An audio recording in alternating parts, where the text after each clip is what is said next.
Hello viewers, welcome back to Muscat vlogs by KB. ఈరోజు మనం Oman గురించి కొన్ని విషయాలు తెలుసుకుందాం.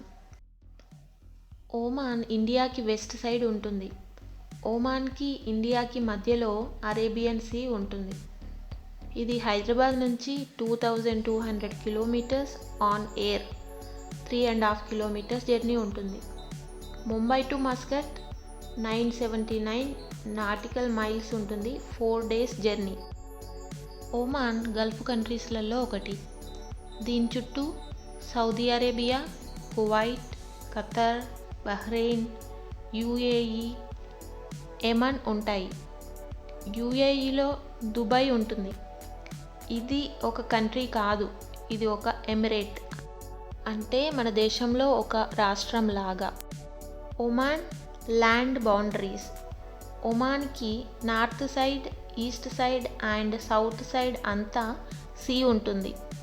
సౌత్ వెస్ట్ నుండి వెస్ట్ సైడ్ వరకు Yemen, Saudi Arabia and UAE ఉంటాయి. Oman total area 3,10,000 square kilometres. మన దేశంలో ఇది మధ్యప్రదేశ్ స్టేట్ ఏరియాకి ఆల్మోస్ట్ ఈక్వల్గా ఉంటుంది. ఒమాన్లో 11 గవర్నరేట్స్ ఉన్నాయి. గవర్నరేట్స్ అంటే ఇండియాలో స్టేట్స్ మాదిరి. Oman capital Muscat city. ఇక్కడ ఒకవైపు సీ, ఇంకొక వైపు కొండలు ఉంటాయి. మిగతా గల్ఫ్ కంట్రీస్తో పోలిస్తే ఇక్కడ డెజర్ట్ ఏరియా చాలా తక్కువ. కొండల మధ్యలో ఉన్న ఖాళీ ప్లేస్లో ఇల్లు ఉంటాయి. ఇక్కడ మనం రోడ్డుపైకి వెళ్తే ఆల్మోస్ట్ రోడ్డు సైడ్ కొండలు ఇంకా సీ వ్యూయే ఉంటుంది. ఇక్కడ హౌసెస్ చాలా స్పేసియస్గా ఉంటాయి. ఇంటికి ఇంటికి మధ్యలో కూడా ఖాళీ ప్లేస్ ఉంటుంది. Oman flag. ఇది మనలానే 3 రంగుల జెండా, white, red and green colour ఉంటాయి. వైట్ కలర్ ఒమాన్ మత గురువులకు చిహ్నంగా ఉంటుంది. Red colour common colour in gulf countries. Green colour Jabal Al Akhdar అనే గ్రీన్ మౌంటైన్స్కి చిహ్నంగా ఉంటుంది.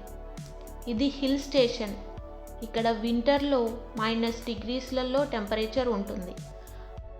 ఫ్లాగ్లో రాజముద్ర కూడా ఉంటుంది. Oman national emblem. చిన్న కర్వ్డ్ షేప్లో ఉన్న కత్తి ఉంటుంది. దీన్ని ఖంజర్ అంటారు. దీని వెనకాల 2 క్రాస్ చేసిన స్వర్డ్స్ ఉంటాయి. ఇవన్నీ బెల్ట్లో అమర్చబడి ఉంటాయి. ఒమాన్కి 1951లో బ్రిటిష్ వాళ్ళ నుండి స్వతంత్రం వచ్చింది. ఇక్కడ రాజరికం పాలన అమలులో ఉంది. ఎలక్షన్స్ అవి ఏమీ ఉండవు. ఇక్కడ రాజు ministry of defence, central bank and armed ఫోర్స్కి హెడ్గా ఉంటాడు. Present Oman king sultan Haitham bin Tariq Al Said. ఈయన 2020 జనవరిలో రాజయ్యాడు. ఈయన కన్నా ముందు sultan Qaboos bin Said rule చేశారు. ఇతను 1970 to 2020 జనవరికి 50 years పాలించారు. ఇతను 1940లో నవంబర్ 18న పుట్టారు. ఈ డేట్నే ఒమాన్ కంట్రీ నేషనల్ డేగా సెలబ్రేట్ చేస్తారు. ఇతని హయాంలోనే ఒమాన్ చాలా డెవలప్ అయింది. ఇన్ఫ్రాస్ట్రక్చర్, లిటరసీ రేట్ కూడా పెరిగింది. ఇతని పేరు మీదే ఫస్ట్ యూనివర్సిటీ కట్టారు. అది సుల్తాన్ కబూస్ యూనివర్సిటీ. ఇప్పుడు ఇక్కడ 95% లిటరసీ రేట్ ఉంది. Oman national animal Arabian oryx. Oman national bird falcon. ఇది ఈగల్ జాతికి చెందింది. ఈగల్కి డిఫరెంట్ ఐ కలర్స్ ఉంటాయి. ఫాల్కన్కి eye colour dark black and dark brown colour ఉంటుంది. ఈగల్ శరీర దృఢత్వం ఫాల్కన్ కన్నా ఎక్కువ. ఈగల్స్కి బ్రాడ్ అండ్ రౌండెడ్ వింగ్స్ ఉంటాయి. ఫాల్కన్స్కి లాంగ్ అండ్ పాయింటెడ్ వింగ్స్ ఉంటాయి. Oman national flower desert rose. Oman national tree frankincense tree.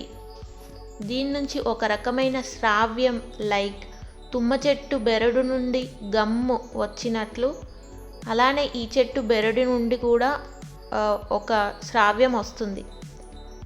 అదే మనం సాంబ్రాణిగా వాడతాం. చెట్టు నాటాక 8 to 10 years వయసప్పుడు ఈ సాంబ్రాణి ఉత్పత్తి అవుతుంది. ఇయర్లీ 3 times దీన్ని తీస్తారు. ఇయర్లో వచ్చే లాస్ట్ పంట క్వాలిటీ బాగుంటుంది. Oman national fruits dates. ఇక్కడ డేట్స్ చాలా టేస్టీగా ఉంటాయి అండ్ జ్యూసీగా ఉంటాయి. నేషనల్ డ్రెస్ ఫర్ మెన్ తెల్లని లాంగ్ కుర్తా వేసుకుంటారు. తలపైన ఒకలాంటి రుమాలు కట్టుకుంటారు. ఇక్కడి చిన్నపిల్లలు కూడా ఇది వేసుకుంటారు. ఉమెన్కి ఎంబ్రాయిడరీ ఉన్న కలర్ఫుల్ డ్రెస్సెస్ ఉంటాయి. కానీ బయటికి వస్తే బ్లాక్ కుర్తా వేసుకుంటారు. మన దగ్గర బుర్కా అంటాం కదా, అది. ఇక్కడి ట్రెడిషనల్ ఫుడ్ కుబ్స్ అంటే ఆల్ పర్పస్ ఫ్లోర్తో చేసిన చపాతీలు. హల్వా డేట్స్తో చేస్తారు. మజ్బూస్ అంటే చికెన్ ఆర్ మీట్తో చేసిన మండీ లాంటిది. షువా 1 or 2 days లో ఫ్లేమ్పై చేసిన గ్రిల్డ్ మీట్. ఇది ఫెస్టివల్స్లో ప్రతి ఇళ్లలో చేసుకునే dish. Mashuai traditional Omani fish special meals. ఆయిల్లో రోస్ట్ చేసి లెమన్ ఫ్లేవర్ రైస్తో పాటు తింటారు. Mushaltat soft flat bread stuffed with honey, meat, spinach and cheese. Kahwa ఇది ఒమాన్ ట్రెడిషనల్ కాఫీ. దీన్ని సాఫ్రాన్, రోజ్ వాటర్, ఇలాచీ, లవంగాలు, బిర్యానీ ఆకుతో చేస్తారు. దీనిని ఇంటికి వచ్చే ప్రతి గెస్ట్కి ఇస్తారు. దీంతో పాటు డేట్స్ని కూడా ఇస్తారు. ఇక్కడ లిక్కర్ లోకల్స్కి అసలు అలో లేదు. కానీ ఎక్స్పాట్స్ అంటే వేరే దేశం నుండి వచ్చిన వాళ్ళ కోసం కొన్ని లిక్కర్ షాప్స్ ఉంటాయి. అవి కూడా చాలా తక్కువ.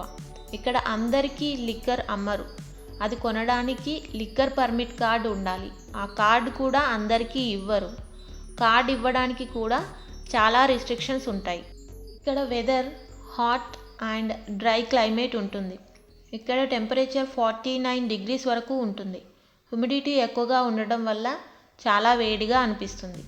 ఇక్కడ సమ్మర్ ఏప్రిల్ నుండి సెప్టెంబర్ వరకు ఉంటుంది. అక్టోబర్ టు మార్చ్ వింటర్ ఉంటుంది. సమ్మర్లో ఇక్కడ టెంపరేచర్స్ ఎక్కువ ఉంటాయి. బయట చెట్లు అవి ఏమీ ఉండవు కాబట్టి ఆఫ్టర్నూన్ బయటకు వెళ్ళడం చాలా కష్టం. స్కూల్ సమ్మర్ హాలిడేస్ జూన్, జూలైలలో ఉంటాయి. అవుట్ సైడ్ వర్క్ చేసే వర్కర్స్కి సమ్మర్లో మధ్యాహ్నం 12 to 3 o'clock వరకు బ్రేక్ టైం ఇస్తారు. అలాగే ఇళ్లలో ఏసీ లేకుండా ఉండలేరు. బయట నుండి వేడి గాలి వస్తుంది కాబట్టి ఇంట్లో ఏసీ కంపల్సరీ. ఒక్కొక్క ఇంట్లో 2 to 4, కొన్ని ఇళ్లలో అయితే 5 వరకు ఏసీలు ఉంటాయి. ఇక్కడ సెపరేట్ వర్షాకాలం అంటూ ఏమీ ఉండదు. వింటర్ స్టార్ట్ అయ్యేప్పుడే కొన్ని వర్షాలు పడతాయి. Oman population as on 2021 January 44.85 lakhs. దీంట్లో Omani people population 27.38 lakhs, almost 61%. ఎక్స్పాట్స్ అంటే వేరే కంట్రీస్ నుండి వచ్చిన వాళ్ళ పాపులేషన్ 17.47 lakhs, 39%. దీంట్లో బంగ్లాదేశ్ వాళ్ళు, ఇండియన్ వాళ్ళ ఎక్కువ. ఇండియన్స్ ఆల్మోస్ట్ 7 lakhs ఉంటారు. దాంట్లో అరౌండ్ 50% కేరళ అండ్ తమిళనాడు నుండి వచ్చిన వాళ్ళు. తెలుగు వాళ్ళు తక్కువే. కేరళ, తమిళనాడు వాళ్ళు 20-30 years బ్యాక్ వచ్చిన వాళ్ళని కూడా మనం ఇక్కడ చూడొచ్చు. రెసిడెంట్షిప్ ఇక్కడ అందరికీ రెసిడెంట్ కార్డు ఉంటుంది. ఒమానీస్కి అండ్ ఎక్స్పర్ట్స్కి కూడా ఇది కంపల్సరీ. ఈ కార్డ్ అన్ని చోట్ల అవసరం వస్తుంది. Like banks, hospitals, registrations, educations. ఇక్కడ ఎక్స్పర్ట్స్ ఎన్ని ఇయర్స్ ఉన్నా ఇక్కడి నేషనాలిటీ ఇవ్వరు. అంటే యుఎస్లో గ్రీన్ కార్డ్ లాగా ఇక్కడ ఏం ఉండదు. అంటే ఇక్కడ మనం ఎన్ని సంవత్సరాలు ఉన్నా మళ్ళీ మన దేశానికి తిరిగి వెళ్ళాల్సిందే. అవి 20 సంవత్సరాలైనా 30 సంవత్సరాలైనా. ఇక్కడ వర్క్ చేయడానికి వీసా కంపల్సరీ. టూరిస్టులకి ఈ మధ్యే వీసా ఆన్ అరైవల్ అనౌన్స్ చేశారు. దీని వ్యాలిడిటీ ఓన్లీ 10 days మాత్రమే. Local transportation. ఇక్కడ గవర్నమెంట్ ట్రాన్స్పోర్టేషన్ చాలా తక్కువ కాబట్టి అందరికీ కార్ కంపల్సరీ. ఇప్పుడిప్పుడే గవర్నమెంట్ ట్రాన్స్పోర్టేషన్ పెరుగుతుంది. ఇక్కడ కార్ లేకపోతే చాలా ఇబ్బంది. దగ్గర ప్లేస్కి వెళ్ళడానికి లైక్ హాస్పిటల్స్, మార్కెట్స్కి వెళ్ళడానికి క్యాబ్స్ ఉంటాయి కానీ చాలా ఎక్స్పెన్సివ్. ఇక్కడ డ్రైవింగ్కి లైసెన్స్ కంపల్సరీ. డ్రైవింగ్ లైసెన్స్ కూడా రావడం చాలా కష్టం. ఒక్కొక్కరికి 10 నుండి 15 టెస్ట్ల వరకు కూడా లైసెన్స్ రాదు. ఫస్ట్ ఛాన్స్ అయితే రూల్డ్ అవుట్. కంపల్సరీ రూల్స్ అన్నీ ఫాలో చేసి డ్రైవ్ చేయాలి. చిన్న మిస్టేక్స్కి కూడా రిజెక్ట్ చేస్తారు. డ్రైవింగ్ టెస్ట్కి ఫీ కూడా ఎక్కువే ఉంటుంది. లైసెన్స్ వచ్చాక కూడా డ్రైవింగ్లో ఏదైనా మిస్టేక్స్ చేస్తే ఫైన్స్ కూడా ఎక్కువ ఉంటాయి. చిన్న ట్రాఫిక్ వయలేషన్స్కి కూడా 10,000 వరకు ఫైన్స్ ఉంటాయి. మల్టిపుల్ టైమ్స్ మిస్టేక్స్ గనక చేస్తే డ్రైవింగ్ లైసెన్స్ క్యాన్సిల్ చేసి జైల్లో కూడా పెడతారు. ఇక్కడ పెట్రోల్ రేట్ 194 పైసా అంటే ఇండియన్ కరెన్సీలో 37 రూపీస్. ఇక్కడ డ్రింకింగ్ వాటర్ కూడా ఆల్మోస్ట్ సేమ్ ప్రైస్లో దొరుకుతుంది. ఇక్కడ ట్యాక్స్ అండ్ సాలరీ 0%. అంటే మనం ఎంత సంపాదిస్తే అంత మన చేతిలో ఉంటుంది. కానీ ఇక్కడ కాస్ట్ ఆఫ్ లివింగ్ ఎక్కువ. సో వచ్చిన దాంట్లో హాఫ్ సాలరీ మన ఖర్చుకే అయిపోతుంది. ట్యాక్స్ ఫ్రీ కదా, మరి కంట్రీ ఎలా డెవలప్ అవుతుంది అనుకుంటున్నారా? ఆల్మోస్ట్ 70% ఇన్కమ్ వీళ్ళకి ఆయిల్ అండ్ గ్యాస్ నుండి వస్తుంది. 15% గూడ్స్ ట్యాక్స్ అండ్ ఫీజ్ అంటే driving licence, resident card, registrations and fines collect చేయడం వల్ల వస్తుంది. 8% agriculture and local materials export చేయడం వల్ల వస్తుంది. మిగతా 5% అదర్ ఇన్కమ్. పర్టికులర్గా అగ్రికల్చర్ పైన 5% ఇన్కమ్ వీళ్ళకు ఉంటుంది. మిగతా గల్ఫ్ కంట్రీస్లలో అసలు అగ్రికల్చర్పై ఇన్కమ్ ఏం ఉండదు. ఇంతకుముందు చెప్పినట్లు ఇక్కడ కాస్ట్ ఆఫ్ లివింగ్ చాలా ఎక్కువ. శాలరీలో 25%, రెంట్కి 34%, grocery and food items 10%, transportation 9%, sports and leisure 5%, utilities payment like internet, current and water. ఇక్కడ internet 25 riyals means 4,750 rupees per month. Water and current 20 riyals అంటే అరౌండ్ 3,800 రూపీస్ యావరేజ్గా ఉంటుంది. ఇక్కడి మనీ గురించి వేరే సపరేట్ వీడియోలో డీటెయిల్గా మీతో షేర్ చేస్తా. ఇక్కడ మీకోసం అప్రాక్సిమేట్ ప్రైజెస్ ఉన్న 2 ఫొటోస్ పెట్టాను, చూడండి. ఇక్కడ ground water 0.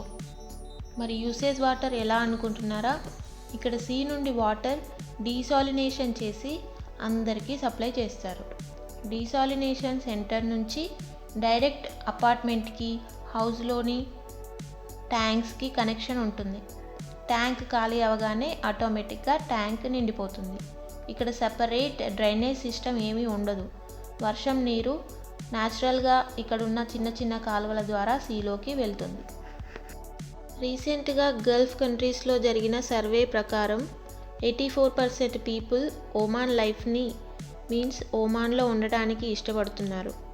Experts life satisfaction అన్ని గల్ఫ్ కంట్రీస్తో పోలిస్తే ఒమాన్లో బాగుంటుంది అని చెప్తున్నారు. ఒమాన్లో లిటరసీ రేట్ 95% ఉంది. ఇంకా ఇండియన్ స్కూల్స్ గురించి చెప్పాలంటే 21 ఇండియన్ స్కూల్స్ ఉన్నాయి. మోర్ దాన్ 46,000 స్టూడెంట్స్ ఆ స్కూల్స్లలో చదువుతున్నారు. ఇక్కడ సిబిఎస్ఈ సిలబస్ ఉంటుంది. నెక్స్ట్ వీడియోస్లలో ఒమాన్ గురించి ఇంకా కొన్ని విషయాలు తెలుసుకుందాం. ఈ వీడియో కనుక మీకు నచ్చితే లైక్ చేయండి, షేర్ చేయండి, సబ్స్క్రైబ్ చేయండి. Thank you for watching.